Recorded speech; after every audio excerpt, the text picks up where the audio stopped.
बिस्मिल्लाहिर्रहमानिर्रहीम। अस्सलाम वालेकुम व्यूअर्स, तव्हां ॾिसी रहिया आहियो प्रोग्राम बहरान क्लिनिक। आऊं आहियां doctor Farooq Talpur. Viewers, program खे शुरू करण खां अॻु भिटाई साईं जे अमर सिट सां प्रोग्राम खे शुरू कंदासीं त अघाई सघा थिया जी वेठा वटि वेझनि। अॼोके प्रोग्राम में व्यूअर्स असां डिस्कस कंदासीं ही जेको नओं थ्रेट आहे जंहिंजी अलर्ट पाकिस्तान में जारी थी वई आहे, वायरस आहे नीपा वायरस।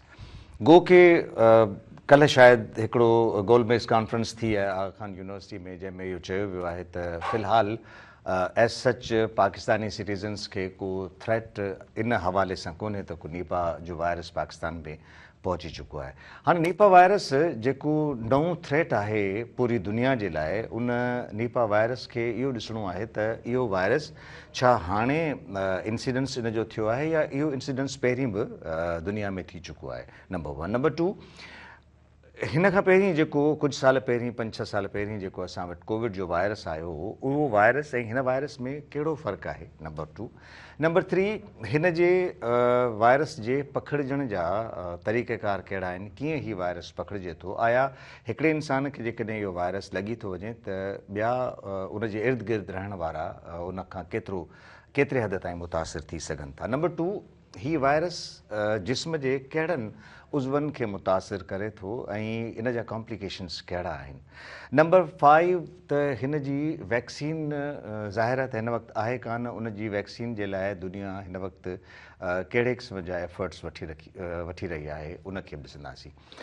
इन खां अलावा इहो बि ॾिसंदासीं त छाकाणि त हिन वायरस जी जो इंसिडेंस त थी चुको आहे ऐं इन वायरस खां बचण जे लाइ असांखे ख़ासि तौर ते कहिड़े क़िस्म जा प्रिवेंटिव मेयर्स या बचाव जा उपाउ वठण जी ज़रूरत आहे। आया जेको प्रोसीजर असां अप्लाई कयो हो कोविड जे वायरस खां बचण जे लाइ, उहो साॻियो ई अप्लाई करिणो पवंदो या हिन जा तरीक़ेकार मुख़्तलिफ़ आहिनि। गवर्नमेंट जी लेवल ते जेकॾहिं असां ॾिसूं त सरकार इन हवाले सां, छाकाणि त थ्रेट त इहो इन जा अलर्ट त इशू थी विया आहिनि, त गवर्नमेंट पंहिंजे हवाले सां इन जे बचाव जे लाइ कहिड़ा उपाउ वठी रही आहे। हॉस्पिटल्स जेके असां वटि टर्शरी लेवल केयर जूं हॉस्पिटल्स आहिनि, उन्हनि में कहिड़े क़िस्म जे तरीक़ेकार जी ज़रूरत आहे त जेकॾहिं इन क़िस्म जो इंसिडेंस पाकिस्तान में, इन वायरस जो इंसिडेंस पाकिस्तान में थिए थो, ख़ुदा न करे, त कहिड़े क़िस्म जूं जेके सहूलियतूं आहिनि उहे हॉस्पिटल्स जे लाइ ज़रूरी आहिनि। डॉक्टर्स खे छा करणु खपे, डॉक्टर्स जेके प्रैक्टिस कनि पिया था उन्हनि खे हिन वक़्तु कहिड़े क़िस्म जे उपाउ वठण जी ज़रूरत आहे। ऐं इम्पॉर्टेंट शइ जेका आहे उहा इहा आहे त हीउ वायरस जॾहिं जिस्म में दाख़िल थिए थो त इन जूं अलामतूं केतिरे वक़्त में ज़ाहिर थियणु शुरू थियनि थियूं ऐं कहिड़ियूं अलामतूं थियनि थियूं। त अॼु इन हवाले सां असां गुफ़्तगू कंदासीं ताकी ईंदड़ वक़्त में असां हिन वायरस खां पाण खे बचाए सघूं। अॼोके प्रोग्राम में इन मौज़ू ते ॻाल्हाइण लाइ जेका मौज़िज़ शख़्सियत, महिमान शख़्सियत मूंसां गॾु आहे, तव्हां उन्हनि खां वाक़ुफ़ु आहियो। पाण प्रोफेसर आहिनि डिपार्टमेंट ऑफ कम्यूनिटी मेडिसिन, इसरा यूनिवर्सिटी हैदराबाद में, ऐं पाण पंहिंजो हिननि जो चैनल बि आहे सोशल मीडिया ते, जंहिं ते ही हेल्थ खां अलावा बाक़ी जेके सब्जेक्ट्स आहिनि उन्हनि ते बि इंफॉर्मेशन शेयर कंदा रहनि था ऐं असांखे मालूमात फ़राहम कंदा रहनि था। पाण पब्लिक पर्सनल आहिनि ऐं संदन नालो आहे प्रोफेसर डॉक्टर हुसैन बख्श कोलाची। अस्सलाम वालेकुम। तव्हां ही तमामु हिकिड़े अहम टॉपिक ते अॼु सॼी दुनिया हिन वक़्तु इन ते बहस करे पई। तव्हां हाणे ई ॿुधायो त आगा खान में गोल्ड मेड कॉन्फ्रेंस थी आहे, उन में एक्सपर्ट गॾु थिया आहिनि ऐं आगा खान असांजे कराची जे शहर में आहे ऐं उते हुननि जेको पहिरियों अखर जेको लिखियो आहे त रियल थ्रेट आहे, पर पाकिस्तान में अञा को बि केस कोन थियो आहे। तंहिंजे करे आउं सम्झां थो त असांजे लाइ हिकिड़ी सुठी ख़बर इन गोलमेज कॉन्फ्रेंस मञा बि आई आहे, जॾहिं त 29 तारीख़ खां जेके बि एयरपोर्ट आहिनि उते बाक़ाइदे सां थर्मल स्क्रीनिंग या बुख़ार जी स्क्रीनिंग या निपा वायरस जी स्क्रीनिंग जे लाइ सभई एयरपोर्ट पाकिस्तान जा, सभई सी पोर्ट पाकिस्तान जा, चाहे ग्वादर हुजे, उते हेल्थ अथॉरिटी हिकिड़ी हूंदी आहे पोर्ट हेल्थ अथॉरिटी, ॿियो वरी बॉर्डर हेल्थ अथॉरिटी हूंदी आहे। हाणे सभिनी मुल्कनि में इहा बि अथॉरिटीज़ कमु कनि, उन्हनि जा माण्हू उते बाक़ाइदे सां हर मरीज़ खे या पैसेंजर खे जेके अचनि पिया या जेके वञनि था, ऐं ख़ासि तौर ते ॿियनि जिन्हनि मुल्कनि खां हीअ रिपोर्टूं अचनि पियूं उन्हनि जो पाण अॻिते हली ज़िक्र कंदासीं, उते उन्हनि जी स्क्रीनिंग शुरू थी चुकी आहे। तंहिंजे करे आउं सम्झां थो अॼोको प्रोग्राम एडवांस प्रोग्राम आहे। का घबराइण जी, डिॼण जी, परेशानी जी ज़रूरत कोन्हे। ऐं हीउ नओं वायरस बि जीअं तव्हां पंहिंजे इंट्रो में चयो कोन्हे, हीउ 1998 खां मलाइशिया जे हिकिड़े ॻोठ जंहिंजो नालो हो नीपा, NIPAH, ऐं उन ॻोठ मंझि जेके फार्मर हुआ उते घणो करे हिननि जो पिग्स या जेके असां सूअर था चऊं उन्हनि जी को फार्मिंग ऐं बाग़ात गॾु हुआ। त उते जेके फ्रूट घणो करे थियनि था, पाण वटि खजी थी थिए, हुन वटि नारेल जो थिए थो, तक़रीबन वण जी हिकु ॿिए असोट त उहे पाम जे जेके वण हुआ उन्हनि में जेके चमड़ा हुआ जिन्हनि खे फ्रूट बैट्स अंग्रेज़ी में चइजे थो, BATS, ही क्रिकेट वारी बैट न, माना चमड़ा जंहिंखे था चऊं, त उन जेके फ्रूट खाधा थिए उहे शायदि उन्हनि फार्मर्स बि खाधा, उन्हनि जेको सूअरनि जो फार्म हो उनखे बि चारे तौरु ॾींदा हूंदा, उन्हनि खे बि जेके पहिरीं त सम्झूं त आम बीमारी आहे, पोइ अॻिते हली जॾहिं हिन ते इन्वेस्टिगेशन थी त नओं को वायरस आहे, 1998 जी ॻाल्हि आहे। ऐं वरी साॻी वायरस 1999 में सिंगापुर में बि ॾिसण में, इहे मुल्क वेझा आहिनि, फार ईस्ट जा मुल्क आहिनि। ऐं पोइ 2001 खां पोइ इंडिया वारे पासे, बांग्लादेश वारे पासे इहो वायरस पहुतो आहे। बांग्लादेश में हर साल इहे केस थियनि था, इंडिया में वक़्फ़े खां थियनि था।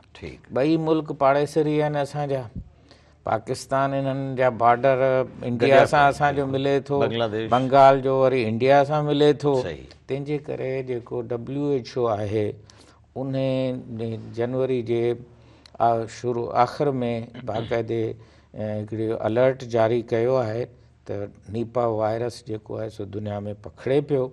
इन जे करे पाकिस्तान, इंडिया, ॿिया जेके मुल्क आहिनि जंहिंमें फिलिपीन आहे, तव्हांखे मूं सिंगापुर अॻे ई ॿुधायो आहे, इंडिया, बांग्लादेश, मलेशिया, 6 मुल्कनि में हिन वक़्तु बाक़ाइदे एयरपोर्टनि ते हू रेड पटी जेका आहे हले पई त नीपा वायरस स्क्रीनिंग थिए पई। कराची जो बि फोटू 2-3 दफ़ा मूं अख़बारनि में ॾिठा आहिनि। 29 तारीख़ वारी अख़बार में क्वारंटीन ऑफिसर्स ऐं border health authorities, airport health authorities ऐं National Institute of Health Islamabad उन एडवाइज़री जारी कई आहे सभिनी अस्पतालनि डॉक्टरनि जे लाइ त हू पंहिंजा एहतियाती उपाय वठणु शुरू कनि ताकी असांजे माण्हुनि खे अॻुवाट हिन खां बचाए सघे। उन जो सबबु इहो आहे त हिन जी न दवा आहे न हिन जी वैक्सीन आहे, पर हिन जी ॼाण सॼी मालूमात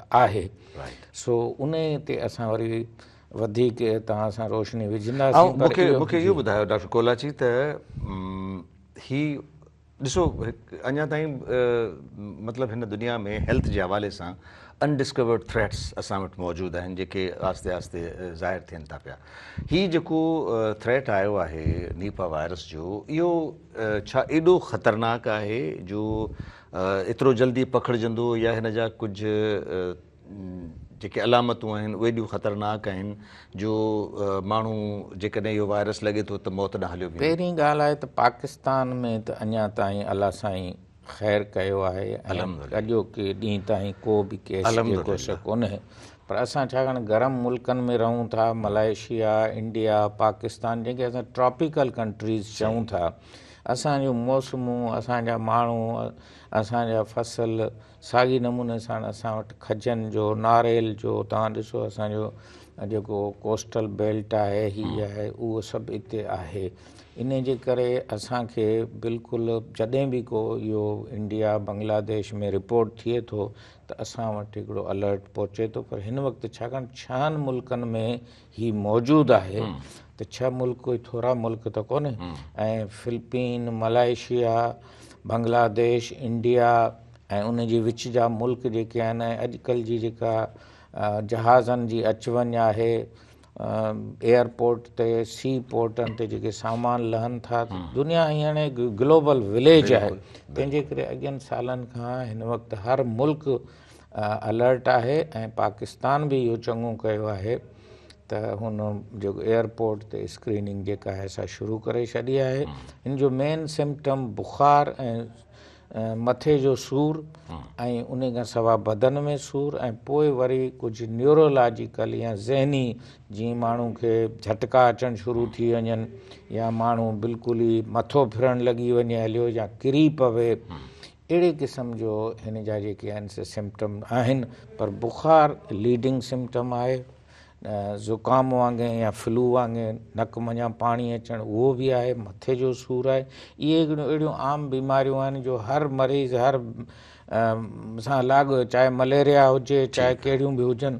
तंहिंजे करे असांजे डॉक्टरनि खे एपिडेमियोलॉजिकल लिंक खे ज़रूरु ॾिसणो आहे। हाणे एपिडेमियोलॉजिकल लिंक जो मतिलबु थी माण्हू आया बांग्लादेश खां, इंडिया खां, फिलिपीन खां या जिन्हनि मुल्कनि खां त कोन आयो आहे, या उन माण्हू जो वरी कंहिंसां को मिटी माइटी दोस्ती, ऐं अॼुकल्ह त असांजा शागिर्द बि इलाही था पढ़नि, असांजा इलाही माण्हू इन्हनि मुल्कनि में रहनि था, त U must connect the epidemiological link या जेका हिस्ट्री आहे।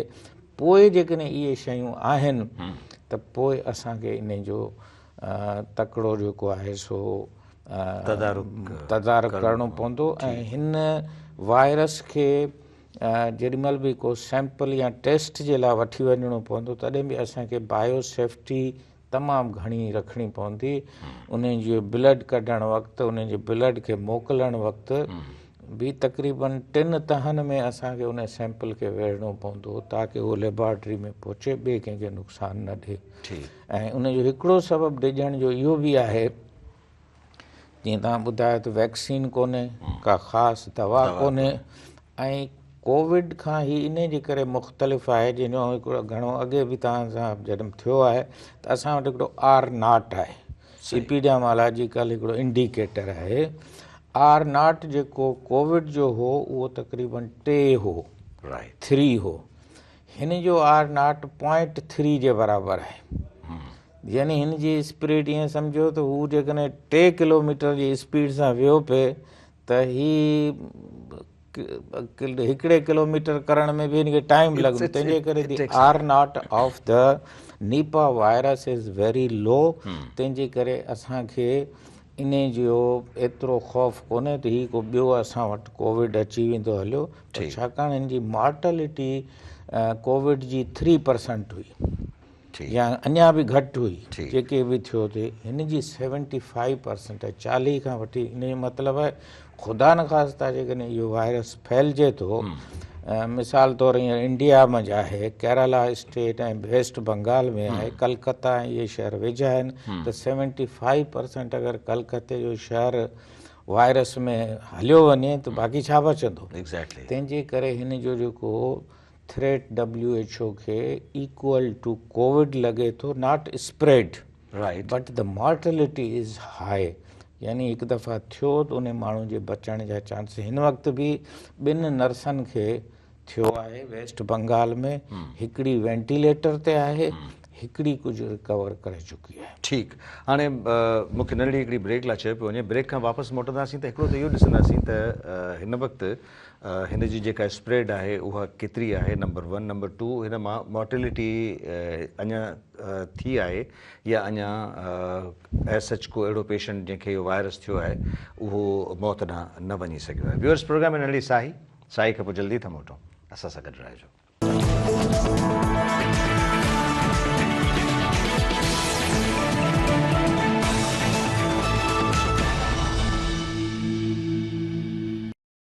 Welcome back viewers. प्रोग्राम में नंढड़ी साई खां पोइ हिकु दफ़ो ॿीहर हाज़िर आहियूं ऐं अॼु असां गुफ़्तगू कयूं पिया नीपा वायरस जे हवाले सां त नीपा वायरस जा जेके सिम्पटम्स आहिनि या साइन्स आहिनि उहे कहिड़ियूं आहिनि ऐं कहिड़ा उपाउ आहिनि जेके हींअर असांखे वठण जी ज़रूरत आहे ताकी जेकॾहिं ख़ुदा न ख़ास्ता असांजे मुल्क ताईं इहो वायरस पहुचे थो, अलाह करे न पहुचे।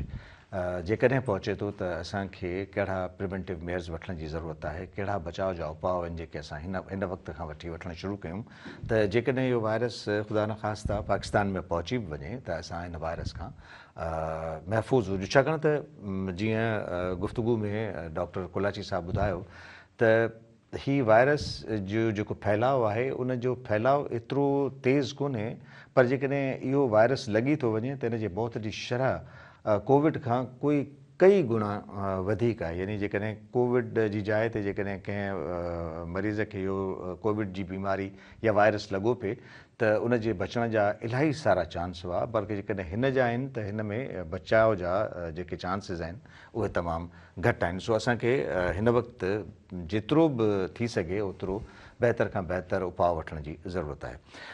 डॉक्टर साहब, हाणे असां इहो चाहींदासीं त असांखे इहो ॿुधायो त हिकिड़ो त हिन जो जेको इंक्यूबेशन पीरियड आहे, यानी इहो वायरस जॾहिं जिस्म में दाख़िल थिए थो त हिन जूं अलामतूं केतिरे अरसे खां पोइ ज़ाहिर थियनि थियूं? 4 खां 21 ॾींहं हिन जो इंक्यूबेशन पीरियड आहे। किथे हिन खे 14 ॾींहं बि चवनि था, पर किथे 39 ॾींहं बि हिन जो चवनि था। यानी 4 ॾींहंनि जे अंदर अगरि तव्हांजो मिसाल तौरु तव्हां किथे रहो था, फ्रूट जो तव्हां हारी आहियो, उहो फ्रूट खणी खायो था, या घर खणी था वञो, या मार्केट खणी था वञो, उन में ही वायरस आहे, उहो तव्हांजे पेट जे ज़रिए तव्हांजी रत में पहुचंदो ऐं रत खां पोइ वरी ब्रेन बैरियर क्रॉस करे ही तव्हांजे दिमाग़ ताईं पहुचंदो। अहिड़े नमूने सां इन जो पूरो पैथोफिज़ियोलॉजी जेका आहे सा उहा कंप्लीट थींदी। त 4 ॾींहं बि थी सघनि था, 14 ॾींहं बि थी सघनि था, ऐं असां वटि जेको एडवाइज़री हिन वक़्तु आहे NIH जी, त 21 ॾींहं जो इंक्यूबेशन पीरियड हू मञनि था त उन जे लाइ ज़रूरी आहे। अगरि को बि माण्हू कंहिं मुल्क खां आयो आहे ऐं हू 21 ॾींहं उन जी ऑब्ज़र्वेशन जेका आहे सा रखी वेंदी, या उन खे आइसोलेशन वार्ड या जेके असां क्वारंटीन चऊं था, यानी आम माण्हुनि खां उन खे इंक्यूबेशन पीरियड जो मतिलबु आहे जरासीम दाख़िल थी चुको आहे, पहिरियों सिम्पटम कॾहिं थियो आहे। ऐं पहिरियों सिम्पटम जीअं तव्हांखे ॿुधायो त हिनजो तेज़ बुख़ारु आहे ऐं मथे में थ्रोबिंग पेन थींदो, ऐं उन खां पोइ किथे उल्टी बि हिन जी आहे, पर बदन में तव्हांखे ख़बर आहे वायरस जो जेॾीमहिल थींदो त पूरे बदन में दर्द माण्हू खे शुरू थी थो वञे हलियो। ऐं हीअ जेको रत जूं नालियूं आहिनि उन में वैस्कुलाइटिस या उन जी इन्फ्लेमेशन कंदो, ऐं पोइ उतां खां ई नर्व्स जे ज़रिए या उन रत जे ज़रिए ई दिमाग़ ताईं पहुचंदो, ऐं उते हिन खे सेज़्यूअर चऊं था, या जेके पाण गशी चऊं, या जेके बेहोशी चऊं, उन जा दौरा पइजी सघनि था, या वरी जेको आहे डिसओरिएंटेड, माना हू मोगो थी वञे, या उनजे दिमाग़ में उनखे इहा ख़बर न पवे उत्तर कहिड़े पासे आहे, ॾखिण कहिड़े पासे आहे। त अगरि इहे शयूं ॾिसण में अचनि थियूं, हाणे इहे शयूं असां वटि आम बीमारियूं में बि थी सघनि थियूं, तंहिंजे करे असांजा GPs या असांजा पाकिस्तानी डॉक्टर पैनिक में कंहिंखे बि न चवनि त तव्हांखे को निपा जो असरु आहे, जेसीं ताईं एपिडेमियोलॉजिकल लिंक उन जो न मिले। मिसाल तौरु उन जो को अज़ीज़ फिलिपीन में रहे थो, उनजो अज़ीज़ को इंडिया, को बांग्लादेश, कंहिं यूनिवर्सिटी में पढ़ंदा हुजनि, को वापार जे सांगे सां उते विया हुजनि, ऐं पोइ जेकॾहिं इहे सिम्पटम आहिनि, एयरपोर्ट ते उहे लथा आहिनि, त उन वक़्तु अगरि उन्हनि खे को सिम्पटम आहिनि त उते उन्हनि जो डॉक्टरनि जो जेको बि टीम आहे, जंहिंखे असां बॉर्डर हेल्थ फोर्स बि अॼुकल्ह चयो थो वञे, छाकाणि अॼुकल्ह असांजा बॉर्डर वधीक जेके आहिनि सेंसिटिव थी विया आहिनि हलिया। अॻे त रुॻो असां शहरनि जे चौगिर्द पंहिंजो पाण खे महफ़ूज़ या ग़ैर महफ़ूज़ सम्झंदा हुआसीं, छाकाणि डिज़ीज़िस बि हाणे क्रॉस कनि थियूं। तंहिंजे करे असांजो हिकिड़ो वॾो डॉक्टर बि आहे जॉन कैम्पल, हू चए थो त there should be no weaponization of this virus. इन जो एॾो बि डपु न आहे त कोई हिकु मुल्क खां ॿिए मुल्क इन ख़्याल खां आयो आहे त जहिड़ो कर ही बायोलॉजिकल वारफेयर जे बारे में हुजे। ऐं असां वटि छाकाणि त खजी जो फ़सुलु ख़ैरपुर में तमामु घणो थो थिए, ऐं उन खां सवाइ तव्हां ॿिया फ्रूट जा जेके बि आहिनि, ऐं असां वटि इहे जेके फ्रूट बैट्स आहिनि उहे एॾा त वॾा ॾिसण में ईंदा जो तव्हांखे लॻंदो त जहिड़ियूं के लूमड़ियूं के हवा मंझि जेके आहिनि उॾामनि पियूं, ऐं ॾाढो ख़ौफ़ थो थिए। त उहे सिर्फ़ु फ्रूट खाइनि थियूं ऐं उन खां पोइ उन्हनि फ्रूटनि में ते उन्हनि जो पेशाब लॻी सघे थो, उन्हनि जी सैलेवा या वात जो जेको लोआब आहे उहो लॻी सघे थो, या उनजो ॿियो जिस्म जो हिसो लॻी सघे थो। उतां ई वायरस जेको आहे सो असांजे मार्केटनि में बि तव्हां ख़बर आहे रेड़नि ते फ्रूट पिया आहिनि, पर ख़ासि तौर ते जेके खजी वारा इलाइक़ा आहिनि या जिते खजूं आहिनि उते अगरि बैट्स आहिनि त पहिरियों एहतियात इहो आहे त उन्हनि जॻहनि ते जिते तव्हांखे चमड़ा घणा ॾिसण में अचनि ओॾां ना वञो। अगरि वञिणो पवे त पंहिंजो पूरो एहतियात सां वापसि अची उन ड्रेस खे, जेके पाण कोविड में एहतियाती उपाउ वरिता, वेंझण थियो, हैंड वॉशिंग थियो, साबुण सां हथ धोइणु थियो, ऐं पूरी जेको आहे सो पंहिंजो पाण खे ऐं कोशिशि करे मेलनि मलाखड़नि अहिड़नि जॻहनि ते न वञो। अगरि तव्हां उन पासे खजनि जे बाग़ में, ऐं हींअर वियोसि सखर खैरपुर वारे पासे, त हाणे खजनि जो फसल लहंदो, बिल्कुलु, तंहिंजे करे इलाही सारा माण्हू पंजाब खां ॿियनि खां बलोचिस्तान खां, त उते असांजे हेल्थ अथॉरिटीज़ खे बि एतिरो ई एहतियात करणु खपे। जेकॾहिं कंहिं माण्हू खे बुख़ारु आहे, हू बैट्स वारी एपिडेमियोलॉजिकल लिंक नज़र थो अचे त उन खे जीअं WHO जी क्लासिफिकेशन आहे प्रॉबेबल केस, ऐं पोइ वरी जेको आहे सस्पेक्टेड केस आहे या पोइ कंफर्म केस आहे। मूंखे हिकिड़ी ॻाल्हि ॿुधायो, तव्हां इहो जेको गुफ़्तगू कयो पिया इन में ख़ासि तौर ते फ्रूट ऐं खजी जो जेको ज़िक्र तव्हां कयो पिया, त छा इन फ्रूट खाइण सां बि इहो वायरस जिस्म में दाख़िल थी सघे थो? बिल्कुलु, किथे बि हू जेकॾहिं लॻल आहे ऐं तव्हां उनजे तव्हांजे, छाकाणि फ्रूट खाइण वारी शइ आहे त हीअ कंहिं न कंहिं नमूने सां रत ताईं पहुची वेंदो। जीअं हाज़मे जो सिरिश्तो आहे या इंसान जो पेट जो सिस्टम आहे, हथ आहिनि, तंहिंजे करे ही फ्रूट खाइण सां उनजो ॿियो एहतियात आहे त अगरि फ्रूट आहे त उनखे छिले खाइणो आहे ऐं उनखे चङी तरह ते धोई खाइणो आहे। छाकाणि रमज़ान अचे पियो, ईअं कोन्हे त अॼु को प्रोग्राम ॾिसी असांजे रोज़ेदार या ॿिया जेके दोस्त आहिनि उहे फ्रूट खाइण छॾे ॾिन। पाकिस्तान में अञा वायरस कंफर्म कोन्हे, वी आर सेफ कंट्री, पर धोई खाइण त असांजे इस्लाम में आहे न। हिकिड़ी ॿी शइ जेका असां ॾिसूं पिया त जेको फ्रूट असां वटि इम्पोर्ट या एक्सपोर्ट जेको थिए पियो थो, त इन्हनि मुल्कनि मां जेकॾहिं को असां वटि फ्रूट इम्पोर्ट थिए पियो थो त उनखे कहिड़े एहतियात खां पोइ खाइणु? ॿ एहतियात। हिकिड़ो त अगरि उहो किरियल फ्रूट आहे या उहो को कंहिं शइ जो खाधल फ्रूट आहे, यानी उहो इंटेक्ट फ्रूट न आहे, साफ़ सुथरो न आहे, त उहो त हूअं ई पाण खे खाइणु न खपे, चाहे घणी उहो पाकिस्तान जो ई हुजे। तंहिंजे करे किरियल फ्रूट या उछलायल फ्रूट ऐं किथे कंहिं शइ जो खाधल या टुटल फ्रूट हुजे उनखे बिल्कुलु न टच कयो। बाक़ी जेको फ्रूट आहे उनखे चङी तरह ते 3-4 दफ़ा धोई, हथ धोई, ऐं उन जूं जेके बि मथियूं खलूं आहिनि उहे लाहे पोइ इस्तेमालु असांखे करिणो आहे। ऐं ख़ासि तौर ते असां वटि छाकाणि त रमज़ान अचे पियो त खजूर जो इस्तेमालु तमामु घणो थींदो, त उनखे बि धोई ऐं हथ धोई पोइ इस्तेमालु करणु खपे। उन सां हिन वायरस जो जेको आहे उहो चांसिस हूं बि पाकिस्तान में कोन्हे, पर उहे अञा घटि जेके थी वेंदा। ॿियो आहे त असां वटि जेकॾहिं मरीज़ OPD में अचनि था, जीअं तव्हांखे ख़बर आहे त बर्ड फ्लू जे लाइ बि माण्हुनि कुकड़ खाइण छॾे ॾिना, ऐं इस्पतालनि में जेको आहे सो हिकिड़ो ख़ौफ़ जो। अहिड़े नमूने सां असांजे डॉक्टरनि खे बि खपे त मथे जे सूरु बुख़ार ऐं उनखे हर कंहिंखे इन एंगल सां न ॾिसनि, पर एपिडेमियोलॉजिकल लिंक ते उन्हनि जी ट्रेनिंग कई वञे ऐं हुननि खे इहा ख़बर हुजे त कहिड़नि मुल्कनि खां इहे शयूं आहिनि, इन जा सिम्पटम कहिड़ा आहिनि, ऐं हिन में माण्हू जेको आहे उहो सख़्तु बीमार ॾिसण में ईंदो ऐं न्यूरोलॉजिकल सिम्पटम्स वधीक हूंदा। तव्हां ॾिठो त कोविड में न्यूरोलॉजिकल सिम्पटम्स घटि हुआ, रेस्पायरेटरी, पर हिन में बि नेठ रेस्पायरेटरी सिस्टम थींदो। तव्हांजो नर्वस सिस्टम जॾहिं इन्वॉल्व थींदो त डेफिनेटली इन जे लाइ असांजे इस्पतालनि में का आहे न, हींअर आगा ख़ान बि चयो आहे एडवाइज़, का इस्पतालनि में जुदा वार्ड ठाहिण जी ज़रूरत कोन्हे, जुदा आइसोलेशन जी ज़रूरत कोन्हे। एयरपोर्ट ते असांखे स्क्रीनिंग करणी आहे।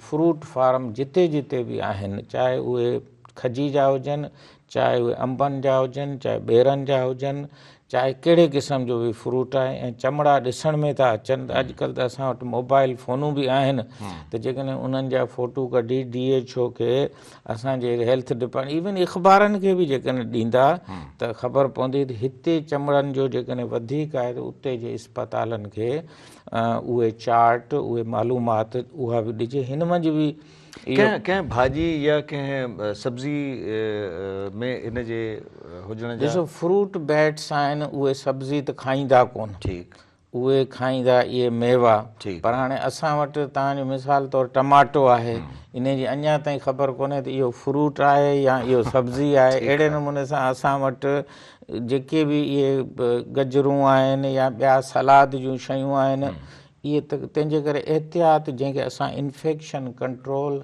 हैंड हाइजीन ऐं सैनिटेशन, उन्हनि खे जंहिं मंझि वॾे खां वॾो जेको आहे पैगाम इहो आहे त जेकॾहिं शयुनि खे धोई खाईंदा, चमड़नि वारनि बाग़नि ऐं उन्हनि जॻहियुनि ते न वेंदा, ऐं हथ धोइण जो जेको असांजो रवाजु आहे, ऐं कोविड जे वक़्त में बि असां जेकॾहिं ख़ुदा न ख़ास्ता तव्हांखे बुख़ारु आहे ऐं तव्हां कंहिं बाग़ में या का अहिड़ी ॻाल्हि थी आहे त कुझु ॾींहुं थोरो पंहिंजो पाण खे आइसोलेट रखो।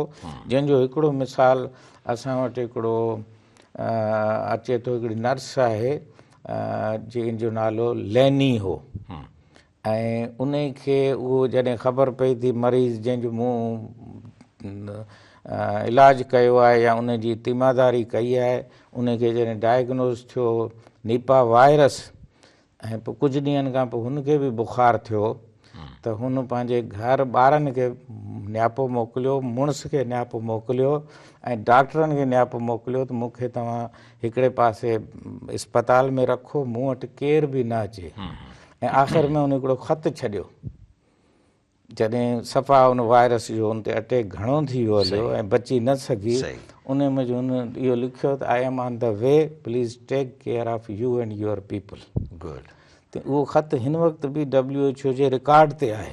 त इहो एहतियात असांखे करिणो आहे त अहिड़े क़िस्म जी अगरि ख़ुदा न ख़ास्ता का सूरत हाल थिए थी त डिॼणो न आहे। ऐं डॉक्टर जेके आहिनि उन्हनि खे कोशिशि करे हींअर साण जेका अॼोको जीअं प्रोग्राम आहे अख़बारनि में मीडिया ते पंहिंजी मालूमात खे अपग्रेड कनि। ऐं हिन में बि इहो लिखियलु आहे जेकॾहिं वैक्सीन न हुजे त नॉलेज इज़ वैक्सीन। डेफिनेटली तव्हां जेकॾहिं तव्हां वटि उनजी दवा या वैक्सीन न आहे त तव्हां उनखे पंहिंजे ॼाण, पंहिंजे नॉलेज सां उनखे वैक्सीन दवा जे तौरु इस्तेमालु करे सघो था। तव्हांजी वॾी महिरबानी, तव्हां अॼु असांजे हिन प्रोग्राम में आयो ऐं हिन नए थ्रेट जंहिंजो अलर्ट पाकिस्तान में जारी थी चुको आहे, जेतोणीकि वायरस असां वटि कोन्हे, पर इवन अवेयरनेस जे हवाले सां असांजी जेका आवाम आहे, जेका व्यूअर्स आहिनि असांजा, न सिर्फ़ु पाकिस्तान में बल्कि पाकिस्तान खां ॿाहिरि जिते बि असांजो अॼोको प्रोग्राम ॾिठो वञे पियो उते तव्हां इहा इन्फॉर्मेशन थी। Thank U very much. वॾी महिरबानी। व्यूअर्स, अॼोके प्रोग्राम में असां हिन नए वायरस ते गुफ़्तगू कई आहे। गो के इहो वायरस हिन वक़्तु पाकिस्तान में मौजूदु न आहे, पर अलर्ट जारी आहिनि, छाकाणि त हीअ जेका ट्रैवलिंग आहे, हिन ट्रैवलिंग में मुमकिन आहे त इहो वायरस पाकिस्तान ताईं पहुची वञे।